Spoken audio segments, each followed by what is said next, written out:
Gracias por seguir junto a nosotros en República. Cambiamos de tema. Hemos hablado un poco en la primera parte sobre proyectos municipales en la capital. Ahora vamos a hablar un poco sobre la innovación y desarrollo del talento humano en la cuarta revolución industrial. Y es un gusto para mí recibir a Francisco Cepeda, decano de Informática y Ciencias Aplicadas de la UTEC, director ejecutivo de CIOPS. Y también recibimos cordialmente a José Montalvo Garcés, empresario, presidente de la Fundación para la Educación Integral del Salvadoreño. Buenos días, bienvenidos a República. Ingeniero, qué gusto, bienvenido. Muchas gracias, un placer estar acá en República. Creo que siempre es importante, además de toda la coyuntura social y política que se platique, es importante tocar este tipo de temas. Gracias a usted por tomar la invitación. Bienvenido, José, es un gusto que nos acompañe en este set. Buenos días. Buenos días, muchas gracias. Es una gran oportunidad, especialmente para instituciones como las nuestras, que estamos siempre comprometidos con educación y que buscamos en eso el desarrollo y buenos éxitos para el país. Y justamente hablar un poco del desarrollo económico, del talento humano, de la innovación, Francisco, implica ponernos en el contexto en el que estamos a nivel internacional, que es el de la cuarta revolución industrial. Es uno de los temas que está en discusión y está en boga, pero para que la gente tenga un poco claridad de qué se refiere esto, ¿de qué estamos hablando cuando hablamos de la cuarta revolución industrial y en qué condiciones se encuentra el país respecto a estas transformaciones, a estos cambios? Bueno, es importante tener el contexto de lo que significa la cuarta revolución industrial. Porque cuando comúnmente escuchamos nosotros revolución industrial, nos imaginamos a maquinaria, nos imaginamos industria, y que eso solamente le compete a los industriales, a los que se dedican, a los ingenieros, ¿verdad? Para ser quizás más específico. Pero realmente el tema de la cuarta revolución industrial está impactando transversalmente todas las disciplinas de la ciencia. Estamos hablando que la revolución industrial de la que hablamos en este momento, estamos en el contexto del desarrollo de la ciencia y la tecnología. Sí. Estamos hablando del desarrollo de la ciencia de datos. Estamos hablando del desarrollo de las plataformas de comunicación en Internet. Estamos hablando de, hoy ya la palabra Internet ya está muy democratizada.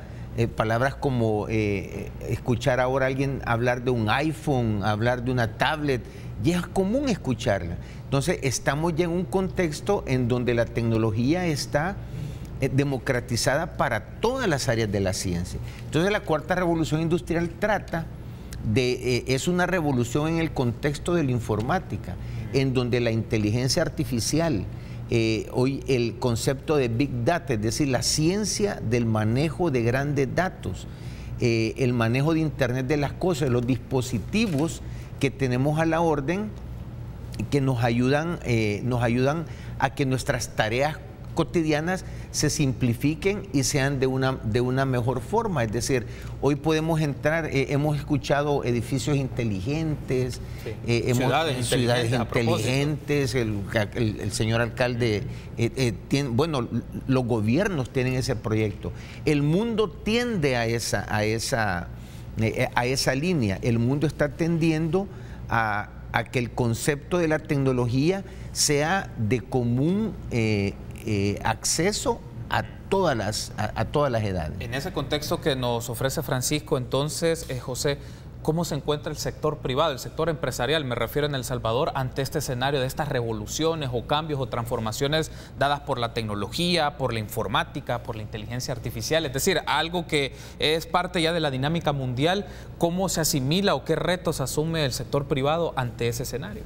Sí, es interesante mencionar que la empresa privada siempre está comprometida y está buscando avances y está buscando ponerse a la altura de la competencia nacional y la competencia mundial, porque al final competimos con todos.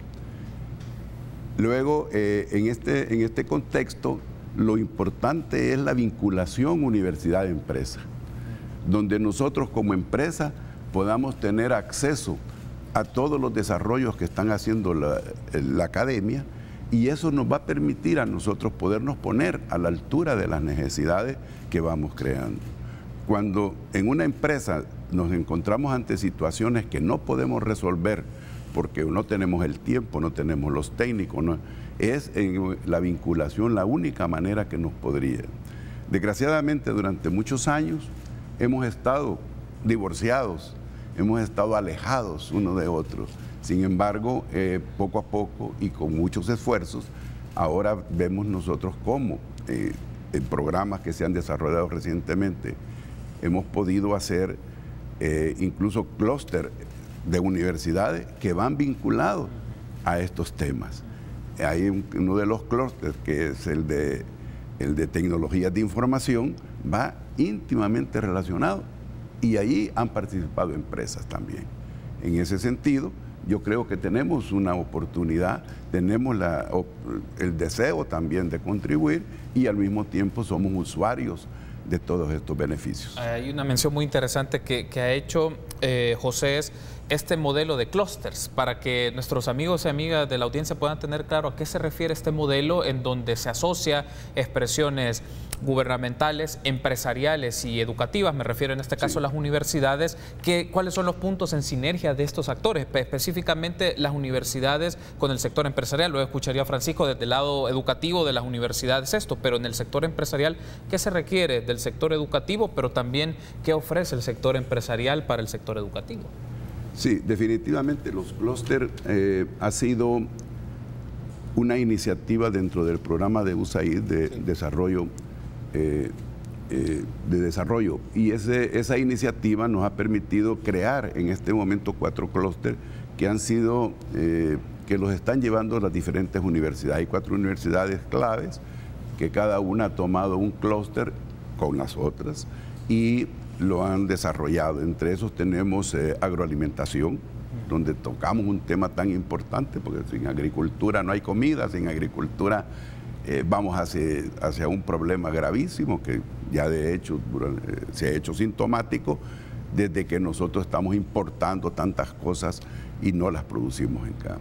El otro clúster es de manufacturas livianas, donde también necesitamos desarrollar muchas técnicas que incluso estaban olvidadas y que ahora las estamos nuevas. Tenemos el clúster de TICS, que por cierto lo está liderando la Universidad Tecnológica con la Gavidia, ¿no? Donde realmente allí se está desarrollando plenamente una combinación de universidades y empresa privada. ¿Qué ponemos nosotros? Como empresa privada lo que ponemos son nuestras empresas, nuestras fábricas, para que ahí los jóvenes puedan hacer sus prácticas, para que ahí los jóvenes puedan hacer investigación, porque tenemos los elementos, tenemos la oportunidad y además tenemos los clientes. Entonces podemos perfectamente desarrollar un programa y lo estamos haciendo.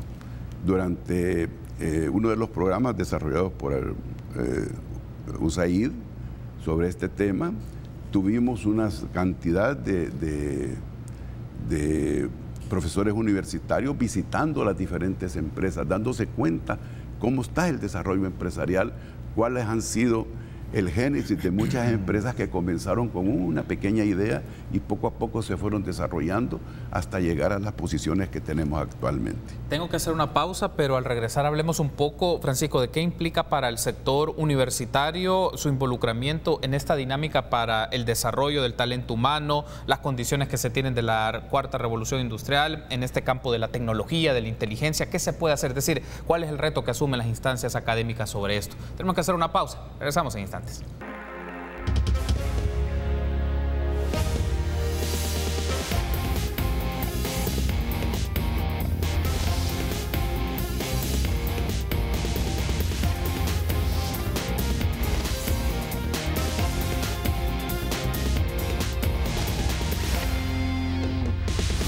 Gracias por continuar junto a nosotros en República. Seguimos platicando de innovación y desarrollo del talento humano en el marco de la cuarta revolución industrial. Me acompañan Francisco Cepeda, decano de Informática y Ciencias Aplicadas de UTEC y director ejecutivo de CIOPS, y José Montalvo Garcés, empresario, presidente de FEDISAL. Ahora, Francisco, hablemos un poco, ya nos mencionaba en el segmento anterior, José, lo que le significa a la empresa privada y crear este diseño o esta lógica de trabajar en clústeres entre el sector privado, empresarial, con los sectores académicos, me refiero a universitarios, en tecnologías, en energía, en manufactura, en agroindustria, por ejemplo, pero desde el campo más universitario me refiero, ¿qué le implica o qué retos tiene el sector universitario ante esta dinámica de la cuarta revolución industrial? No solo en crear nuevas carreras, en capacitar, también cómo se inserta en esta dinámica. Y creo que ese es el tema del momento. Una palabra clave en este momento es la innovación. La innovación es la que nos va a permitir a nosotros estar a la vanguardia, nos va a permitir estar en un momento determinado compitiendo con aquellas ideas que pueden generar una utilidad que sirva para la empresa, para la nación y sobre todo, toda esa innovación que pueda en un momento determinado calificar para que el Producto Interno Bruto de la nación crezca. ¿Por qué menciono esto? Porque lo que mencionaba el colega hace un momento es la integración de todos esos sistemas. El sistema educativo universitario no puede estar desconectado del sistema productivo del país. La investigación, la proyección social y la docencia tiene que estar enfocado a resolver los problemas que tiene la industria. Si nosotros no quitamos esa brecha, si no quitamos lo que comúnmente decíamos que las universidades estábamos divorciadas del sector productivo, cuando nunca estuvimos casados quizás, ¿verdad? Es lo que se está logrando en este momento. Los clústeres que acaba de mencionar es una oportunidad grande para vincular el sector académico con el sector productivo. Y de hecho, ha sido el proyecto que USAID ha impulsado sobre el fortalecimiento de la educación a través de los sectores productivos, permitió que las universidades nos vinculáramos con los sectores y realizáramos investigaciones que realmente le sirvieran a alguien, porque de eso se trata, es decir, lo que la universidad hace, ¿a quién le va a servir? Y si le sirve a una industria, le sirve a un sector, y eso hace que en una escalada suficiente pueda ser productivo para sacar adelante el país. Creo que, y eso trastoca no solamente la productividad de una industria, sino que también tiene que ver con la reforma de los planes de estudio, carreras nuevas, porque incluso cuando hablamos de industria 4.0, cuando hablamos de tecnología, las carreras del futuro tienen que cambiar, no van a ser iguales.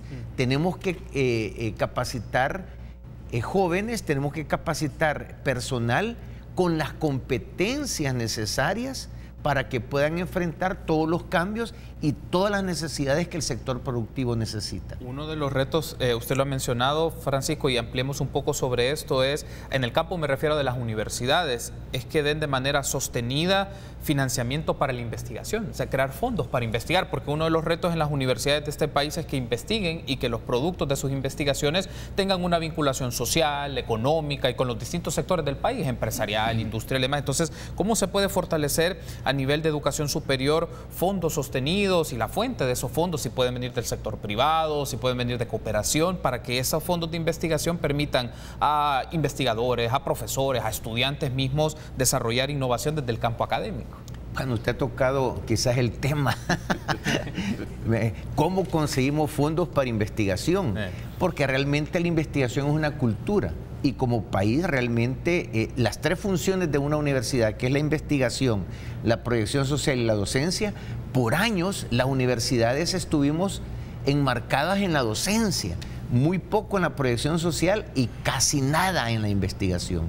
Pero en los últimos 15 años, me atreveré a decir, las universidades hemos venido dando esfuerzos grandes para meternos en el campo de la investigación. Incluso el sistema de calidad del país, de acreditación del país, le exige a las universidades tener rubros de investigación y áreas de investigación bien definidos. Pero usted tocó el punto. ¿Y cómo hacemos investigación? Porque la investigación para una universidad en su contexto presupuestario puede significar un costo. Pero si ya en el marco que estamos trabajando ahora nos unimos con el sector privado, ya ese ya no es un costo, ya es una inversión, porque la investigación le tiene que servir a alguien. Y le debe servir no solamente en términos de que hicimos algo para que le sirviera a alguien, no. Ahí vienen otros temas ligados a la investigación. Hoy la investigación tiene que procurar que si el resultado es tan productivo, que lo que los investigadores han aportado se pueda patentar, ese es un logro de país. Sí, por ejemplo, si usted a través de esa investigación puede hacer escritos científicos que se puedan indexar en una revista internacional, ese es un éxito de la universidad, de la investigación y del país. Porque los sistemas internacionales de acreditación cuentan las patentes, bueno, el desarrollo de tecnología de un país, el avance en innovación de un país se mide a través de las patentes. ¿Y quiénes hacen las patentes? No es la industria per se, somos las universidades. Entonces, por eso es importante el tema.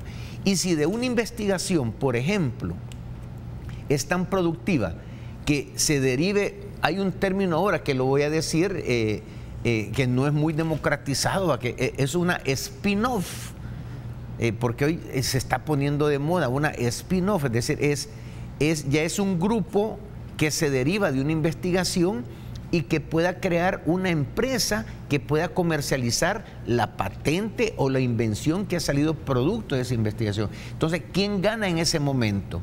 Gana la industria, gana la universidad y gana el investigador, porque el tema del sostenimiento de una investigación tiene que ver que pues, el investigador, mientras esté investigando y no produce, tiene que subsistir, claro, ¿verdad? Entonces, el tema en este momento, y gracias al apoyo que hemos tenido de instituciones, por ejemplo, como USAID, que ha provisto fondos para que las investigaciones sean una realidad.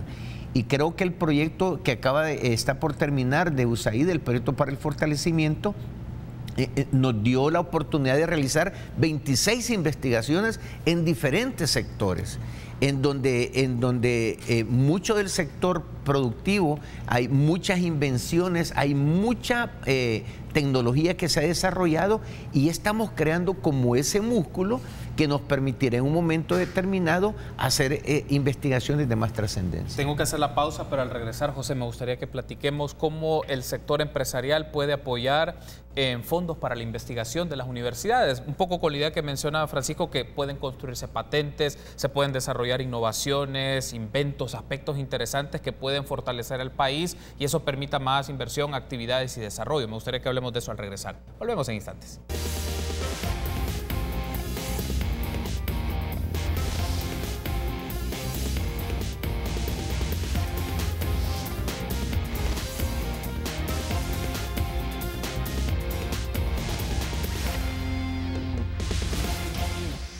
Junto a nosotros en República. Continuamos platicando de innovación, desarrollo de talento humano en el marco de la Cuarta Revolución Industrial. Hablamos con Francisco Cepeda y con José Montalvo Garcés.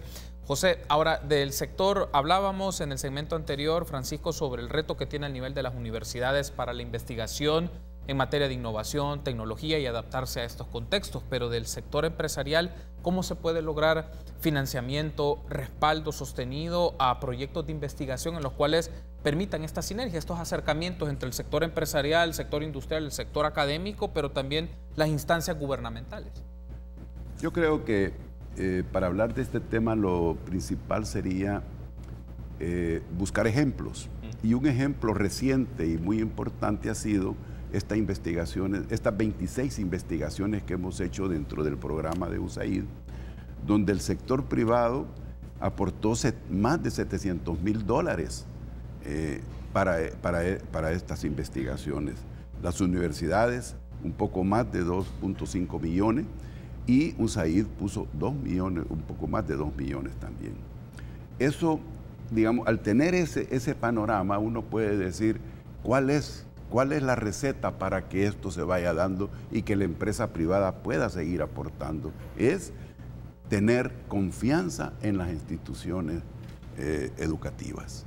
Cuando la empresa privada está íntimamente relacionada con una institución educativa que aporta, que le lleva, que le da insumos para trabajar y le permite hacer investigaciones, la empresa puede aportar y se interesa en aportar, porque actualmente todo lo que hacemos es comprar algunas tecnologías y las compramos a través de maquinaria, las compramos a través de programas. Pero hay que recordar que nosotros tenemos la maquinaria, necesitamos los técnicos. Además, tenemos problemas de mantenimiento.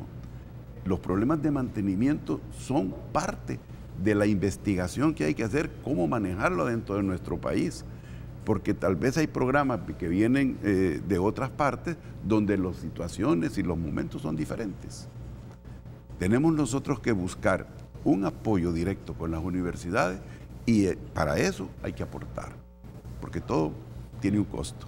Pero es un costo mucho mayor que el costo que estamos pagando trayendo técnicos extranjeros, trayendo tecnologías ya desarrolladas, ya maduras. Ya que hemos hablado que un aspecto es cultural, decía Francisco, la cultura de la investigación, lo pongo del lado más del sector productivo empresarial, la cultura de la búsqueda de talentos en las universidades y evitar, por ejemplo, que invierten más desde afuera, cuando puede estar aquí no solo las personas, también la innovación y las herramientas que permitan facilitar las actividades de las empresas. Es decir, se requiere también cambiar un poco esa cultura en el sector empresarial de apostemos acá, invirtamos acá y en lugar de buscar otros mecanismos o fuentes de otros lugares. Definitivamente se necesita cambiar totalmente el concepto de la creencia que aquí no tenemos los técnicos, que aquí no tenemos. Pero eso poco a poco se ha ido, tal vez un poco más rápido que lento, se ha ido cambiando, porque desde hace unos años estamos bastante más vinculados y hemos visto los progresos. Nosotros estuvimos la semana pasada en una institución salesiana donde se inauguraron 4 laboratorios, 4 laboratorios para niños que van de los 9 a los 15 años, donde están ya llegando a aprender, a conocer cosas tan elementales dentro de la nueva tecnología, que a esos niños que vienen del campo, vienen de situaciones que nunca las habían visto, se entusiasman y les empezamos a crear un nuevo deseo de buscar nuevas formas de educarse. Y les abrimos un poco los ojos para que inicien, cuando vayan creciendo, sepan que existen esas carreras. Entonces, yo sí creo que hay realmente un trabajo hecho, hay un trabajo bastante bien estructurado que nos va a permitir que las fábricas, todas las industrias en general, puedan buscar dentro de la academia estos técnicos. Y ya de por sí, cuando hablamos de mandos medios, normalmente son todos egresados de universidades. Y ellos llevan a nuevos conceptos, nuevas oportunidades. El reto más grande es crear dentro del sector educativo programas que estén de acuerdo a lo que viene. Y es ahí donde entra la revolución industrial. Y uno de los asuntos también vinculado a la revolución industrial es que eso también tiene reto, Francisco, para la sociedad salvadoreña. Digamos que en otros países del mundo esto va sobre la marcha, implica las condiciones financieras, de inversión tecnológica, y uno de los riesgos que se suele mencionar es la automatización. Es decir, que se puedan desplazar personas por el trabajo de la tecnología y de las máquinas como tal en esto y de la informática. ¿Qué se puede hacer ante esos retos pensándole en el escenario nacional y cómo las universidades, porque más para el campo de las universidades y el sector educativo, pueden enfrentar este reto y poderlo asimilar y poder ir en avanzada o anticiparse, lo voy a poner de esa manera? Bueno, realmente es un reto para todos, no solo para las universidades, también para el sector productivo, porque lo que usted ha dicho es que la automatización desplaza el elemento humano, de cierta forma es así. Creemos nosotros, y hemos venido hablando de este tema, que la tecnología va a eliminar trabajos, se van a perder trabajos. Y creo que hay muchos escritores que usted lee en donde han hecho algún tipo de mediciones que sí se han perdido trabajo. Pero yo creo que también debemos de buscar la forma de pensar que ese trabajo no se pierde, sino que se tiene que transformar. Es decir, porque ya la tecnología, y es lo que sucedió en la primera revolución industrial, cuando la fuerza del hombre era la que producía. Y la invención de la máquina de vapor vino a sustituir toda esa... ¿Qué pasó? El empleo se fue transformando año con año Y no me cabe la menor duda que ahora el empleo se va a transformar. Las habilidades de las personas, las competencias de las personas tienen que ser diferentes, enmarcadas en las necesidades propias de los sectores. Eso es uno de los logros grandes que tuvo este proyecto, por ejemplo, de USAID en este momento. Sí. Ellos hicieron una investigación para iniciar el proyecto, en donde le preguntaron a todos los empresarios cuáles eran las necesidades de los profesionales. Entonces, esa investigación permitió el diseño de nuevas carreras. Salieron carreras como, por ejemplo, ingeniería en diseño de videojuegos, base de datos. Se fortalecieron otras carreras en donde las competencias eran exclusivamente las necesidades del sector productivo y lo que ellos dijeron. Pero algo muy importante también en todo eso, porque estamos hablando de tecnología, de esas habilidades duras que debe tener un profesional en el campo de las matemáticas. Hoy está de moda también el término de las carreras STEM, ¿verdad? Que son las carreras que tienen que ver con la tecnología, la ingeniería, la matemática, todo lo que son este grupo de carreras. Pero además de eso, y creo que es importante, porque la formación del ser humano, del profesional, para que enfrente el futuro, no solamente es la ciencia, no solamente es la tecnología, también necesita habilidades blandas, también necesita habilidades como los principios, como los valores, que muchos profesionales, y bueno, no me voy a detener en ejemplo, hemos visto profesionales que están... que pierden integridad, que pierden la responsabilidad, que son habilidades que no solamente porque estamos tecnificando, son habilidades que los profesionales también deben de tener. Entonces es un reto grande para las universidades y también una responsabilidad propia, porque ahora el conocimiento ya no solamente está en las universidades, si el conocimiento está en Internet, el 95% de la ciencia está en Internet. Entonces, usted ya no necesitará ir en el futuro quizás a un centro de estudios para capacitarse. Quizás el centro de estudios le va a dar a usted la capacitación a través de un formato virtual, que es el reto también que tiene el mundo en general. Quiero darle las gracias por haberme acompañado. Tenemos que hacer una segunda parte de estos temas y muchas más para discutir las implicaciones de la revolución industrial, la cuarta revolución industrial en los países de América Latina, qué le significa al sector académico, al sector empresarial y cómo lo podemos ver en concreto en proyectos específicos. Quiero darle las gracias por haber estado conmigo, Francisco. Ha sido un gusto, muy amable. Gracias por haber estado con nosotros. José, un gusto. Bienvenido siempre. Gracias. Gracias por haber estado con nosotros. Y a ustedes, amigos, será hasta mañana, 6:30 en República. Buen día.